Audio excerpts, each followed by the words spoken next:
Hello, friends, and welcome back to the Coming In for a Landing podcast. I am your host, Paul Hudrick.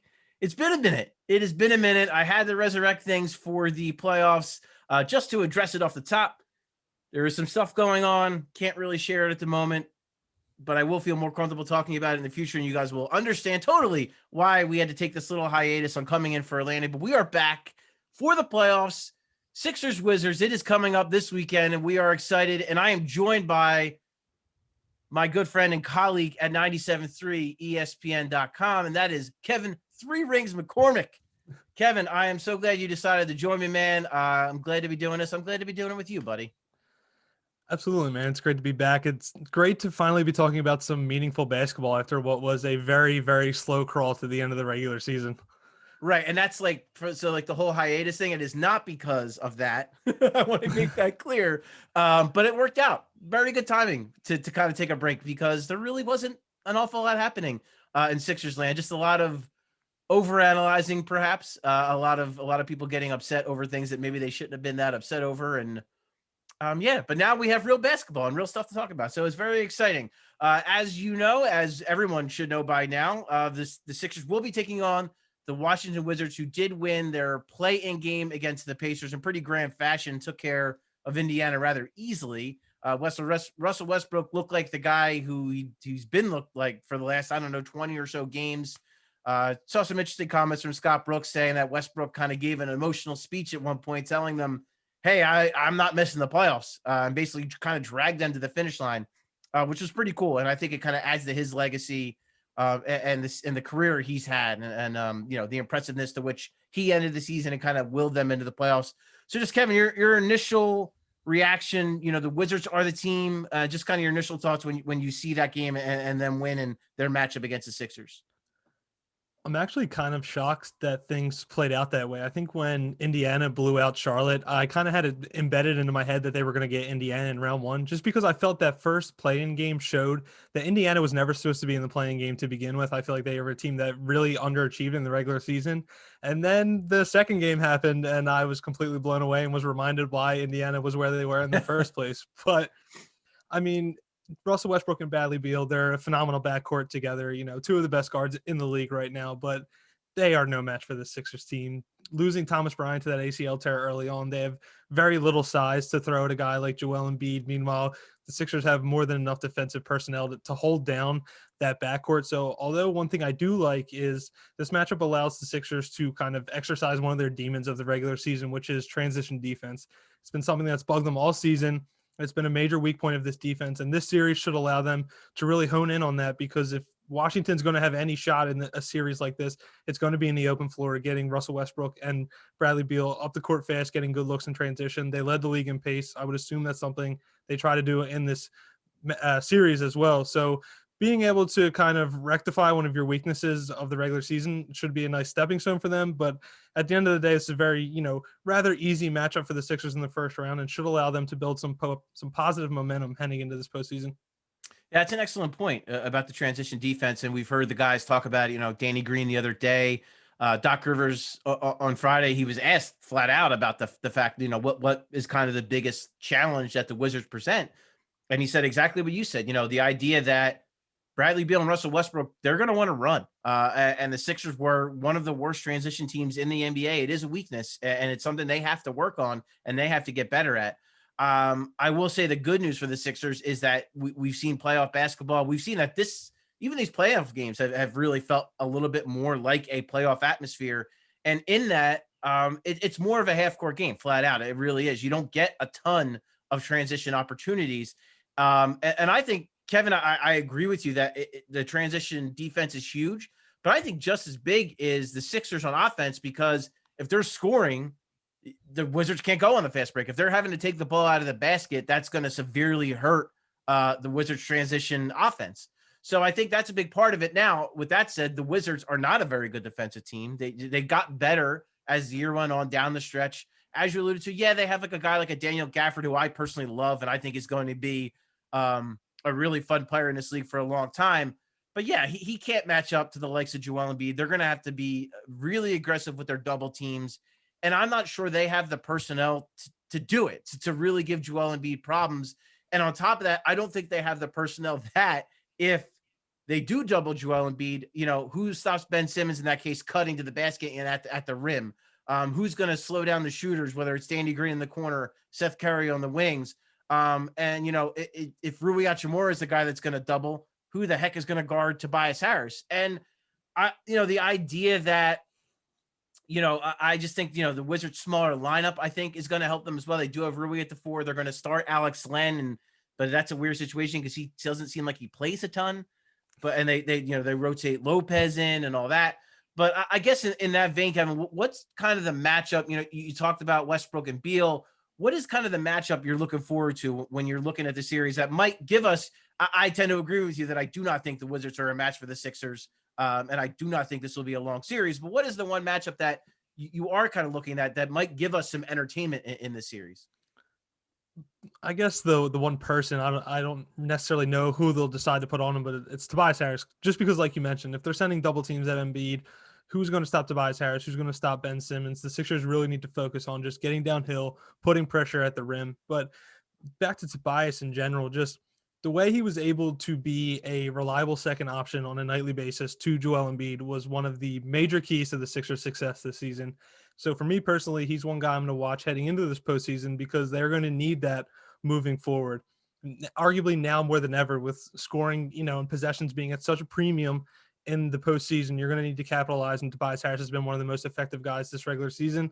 And as we know, he's had his woes in past postseasons. So seeing if he can overcome that and see if he can have that continued growth and be that right-handed Joel Embiid in the playoffs is going to be one thing that I will have, circled near the top of my list to watch in this postseason.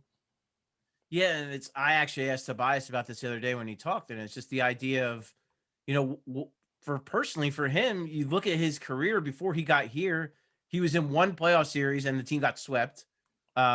He gets here in that season with that Jimmy Butler, that transition was super weird and super uncomfortable. Never really, I don't think, ever quite got his bearings here with that team, with all those options. And I just don't think he ever really found his role or his niche in that team. And then last year, nobody found their role because that team was just a mess last year with the way everything looked. So I do look forward to seeing, because, make no mistake, Tobias Harris had an excellent regular season. Doc Rivers really, he is the top Tobias Harris whisperer. He found the right ways, the right spots to get him in. And Tobias really excelled this season. And I am also really looking forward to seeing how he does in the postseason and how he does in those fourth quarter moments as the closer, which he has been when teams have keyed on Joel Embiid. He has been the guy they've been able to go to down the stretch, and he's been pretty darn reliable. So I'm curious to see how that goes into the playoffs. And then I'm really curious to see how the Wizards match up, because they've kind of gone with that small lineup that I mentioned, Westbrook, Beal. Then they've gone with like Raul Neto in the starting lineup, and then Hachimura and Len as kind of their starters. If that's the case, who the heck guards Ben Simmons? You would think it can't be Hachimura, because then who guards Tobias Harris? So I think there is going to be a pretty big mismatch up and down the lineup, really. But I think there is going to be one big mismatch the Sixers they're going to be able to exploit. And what I like about this team, what I like about Joel Embiid, say what you will. Yes, he is an MVP candidate. Yes, he averaged nearly 30 points a game. But the one thing he has done this year is that, when they have double teamed him, he's found those mismatches. He's not been afraid to pass out of it and find guys open for shots, or find another player that, and feed that guy. If Tobias Harris is going off, Joel Embiid has no problem stepping aside and saying, okay, Tobias, go ahead and feast. Kind of like we saw that Utah Jazz game, the win at home, when Joel Embiid was great through regulation, but then Tobias Harris got it going in overtime. Joe said, no, let's feed him. Let's keep it going, because they're going to keep keying on me. So I think his understanding of that kind of bleeds into what your point about Tobias. And I think that's where I think the Wizards are just going to have such a hard time matching up with not just Joel, but then the other guys that are on the court. So I think that's going to be huge. And we talk about matchups, and then also, the rotation. There's been a lot of talk about that. I feel like everything I've done, spots and everything, everyone has asked about that 11-man comment, which I think you and I both agree. When we heard that, we didn't think, oh man, Doc Rivers is going to play 11 guys in a playoff game. He's not afraid to play 11 guys in a playoff game. He's not afraid to use any of those 11 guys. Not that he wants to play them all, but that he's not afraid to use any of those guys. And I guess for you, I mean, for me, I have no idea, but how do you kind of see it? Like, how many guys do you think are in the rotation, and who are those guys that you see, aside from the 5 starters, obviously? I would say it's probably an 8-man rotation plus the starters, and then a situational 11-man rotation. I feel like if that's how Doc Rivers should have put it.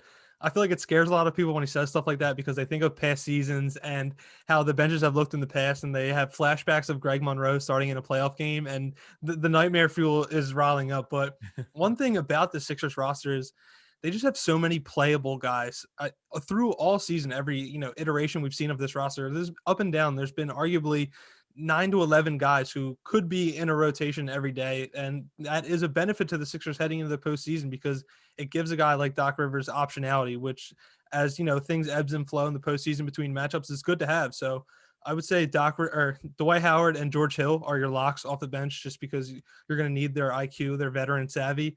And then everything else is going to be kind of plug and play. If you need a little more defense, maybe we see Matisse Thybulle more of one game. If you need more shooting, maybe Furkan Korkmaz, ball handling and shot creation, Shake Milton. I mean, there's so many different avenues he could go. And then you have that spark plug of Tyrese Maxey, where if you need that jolt of energy, you could throw him out there. So although Doc Rivers said he can play 11, I don't think he necessarily meant that we were going to see a normal extended rotation, but there is that optionality, and it feels like everything is going to be extremely situationally based. Let's just say, Kevin, everyone's scared of that all bench lineup. Everyone is scared. And hopefully that's done. Hopefully that's done. I'm one of them. I'm scared he might go to it. But no, I'll say I think it's 9 guys. I think it's 9, and I will extend the locks. I agree with Dwight Howard and George Hill for sure. I think Matisse Thybulle is a lock too. I just think his defense, how good he is, especially in this series. The only way they can win games, the Wizards, is if Westbrook or Beal go nuts.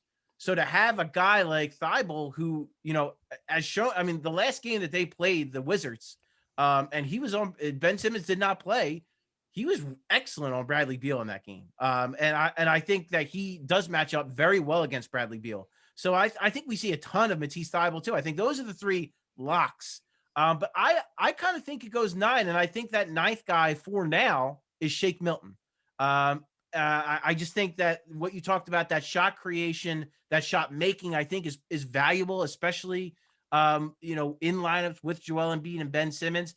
And as we talked about, countless times, and Doc reiterated it today, is that there are no minutes restrictions in the playoffs. He's going to play these guys for as long as they can physically play. So Ben Simmons and Tobias Harris, they're going to be nearing, I think, 40 minutes a game. I really believe that. Even in the first round, I think they're going like 38 to 40. I think Joel, maybe just to ease him in, might go 36 to 38, but he's going to start going near that 40-minute threshold as the playoffs wear on. And I think Danny Green is in line for at least 30 minutes. Seth Curry's kind of the wild card, depending on how he's playing.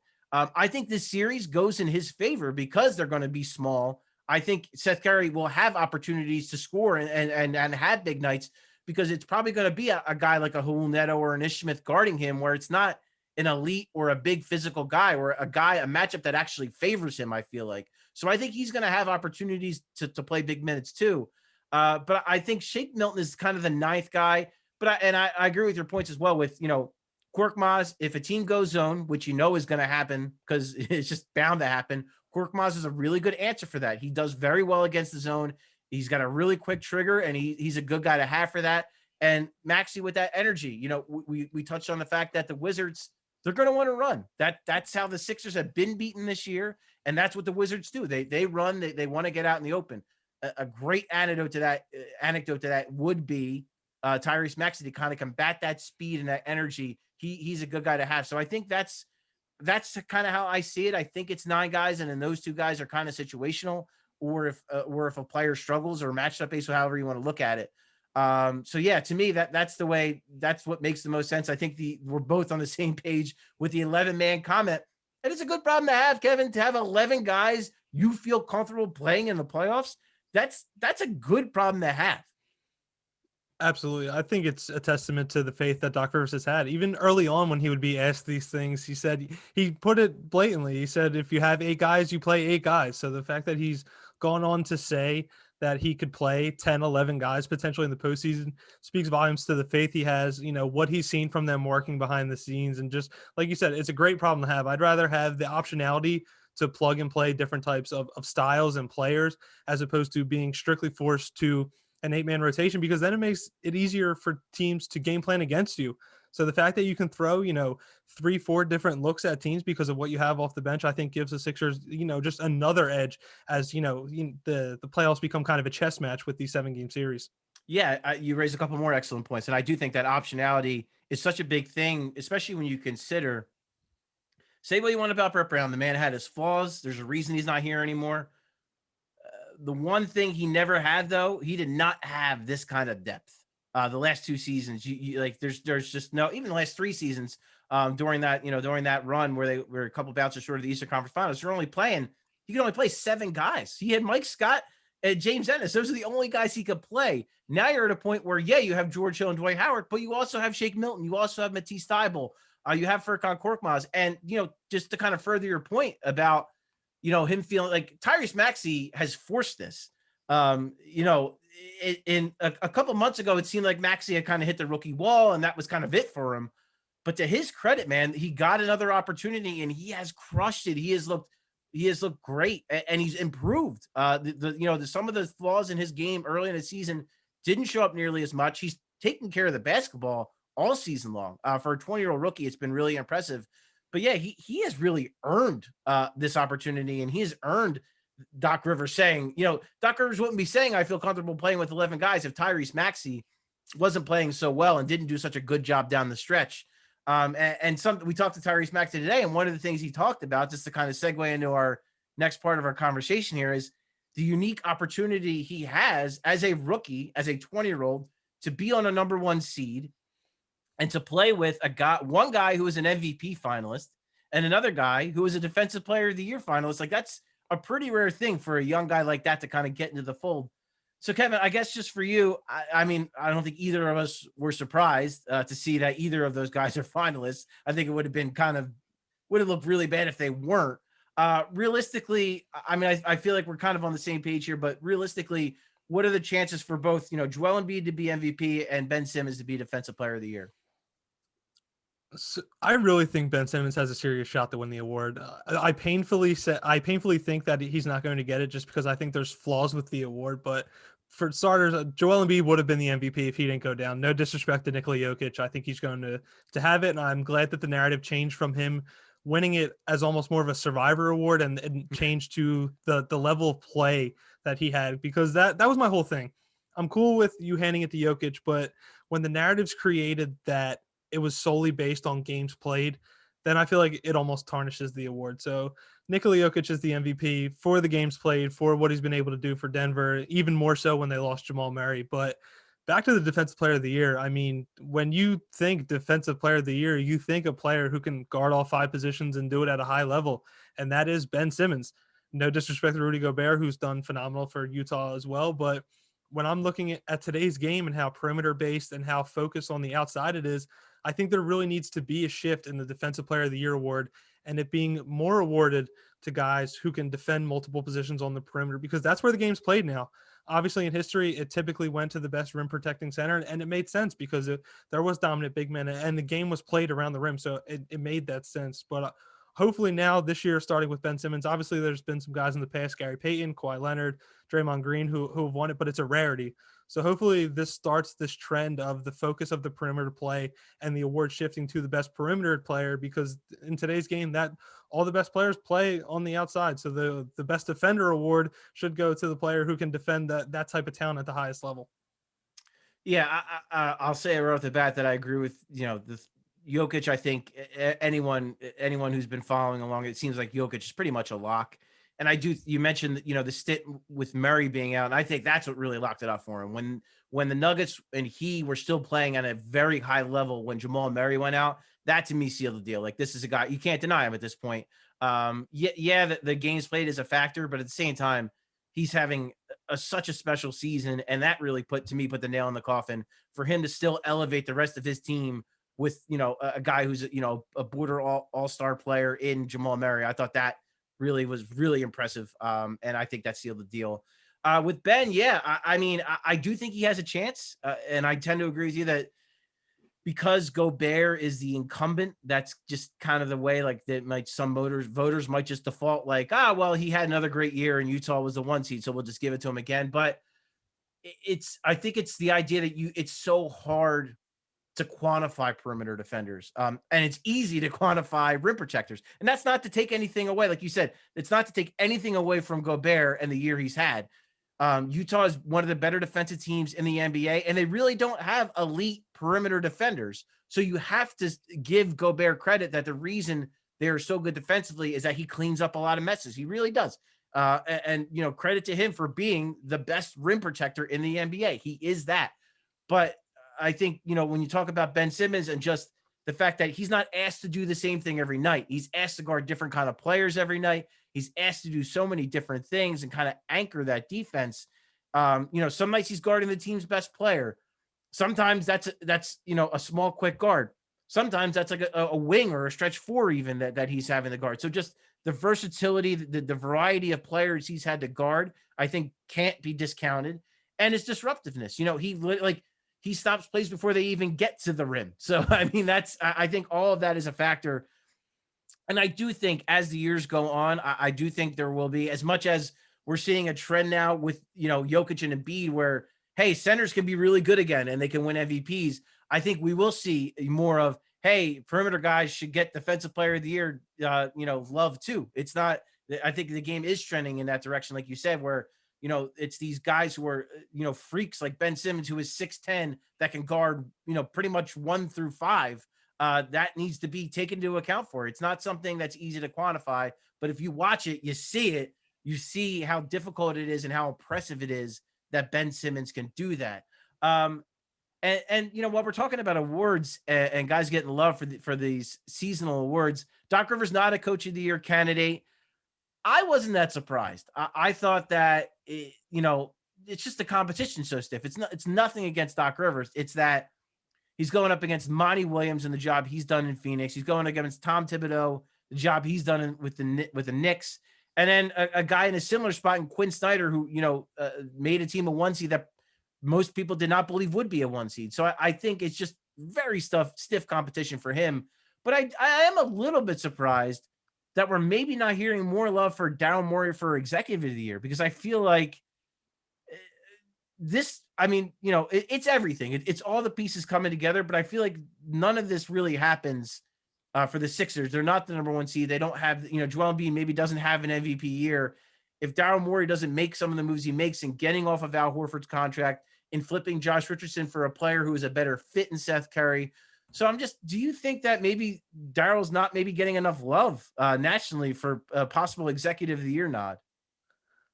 I think so. I think part of it stems from the fact of the core has remained the same and Daryl's mainly cleaned up everything around it. Granted, that's no discredit to what he did. He completely revamped this team and made everything a better fit, essentially all in one night. But I mean, like you said, not only being able to get off of the Al Horford contract, but to bring in a veteran of quality like Danny Green. When you look at the NBA and when teams are trading away their bad contracts, you typically don't get something of great value in return.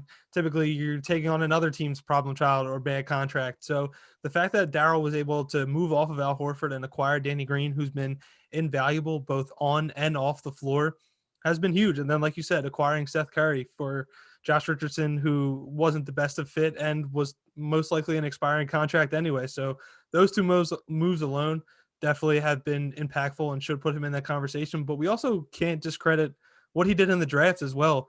Look at how he filled the pipeline, drafting Tyrese Maxey, drafting Paul Reed so late. I saw in Bleacher Report's redraft, they had Paul Reed as a first-round pick this time around. Daryl got him at in the final 4 picks of the draft. So even with filling the pipeline with good young talent and better, putting arguably the best supporting cast around Ben Simmons and Joel Embiid, I think definitely should put him in that conversation. But at the end of the day, the cores remain the same and it's still the core he's inherited. So I think that could be what's discrediting him from being in the conversation.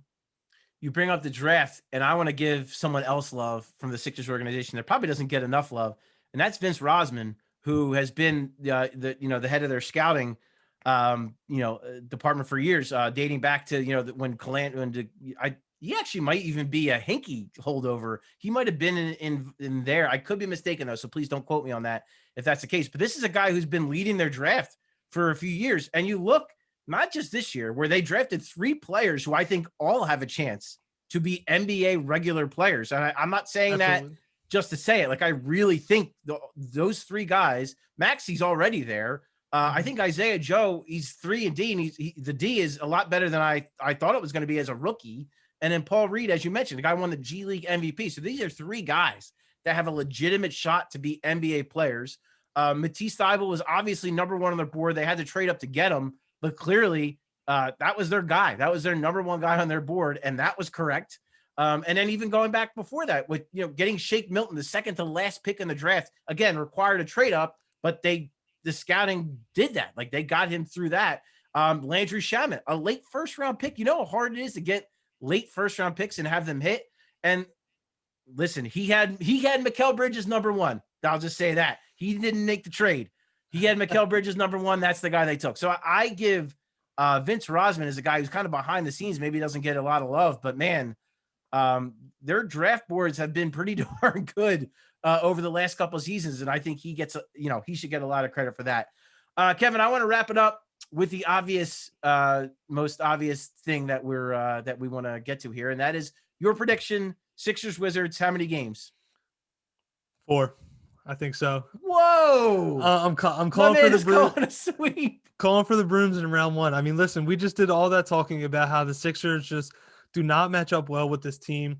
They just had to go through 2 grueling games to get into the play-in tournament. Meanwhile, the Sixers have had a week off to refresh, recharge their batteries, resharpen their focus in preparation for the playoffs. So I think they come out, and this is their statement series. When dating back to last year, they're trying to completely change the tide and change the narrative around this core, around this organization. And I think that starts with this Wizard series in 4 games.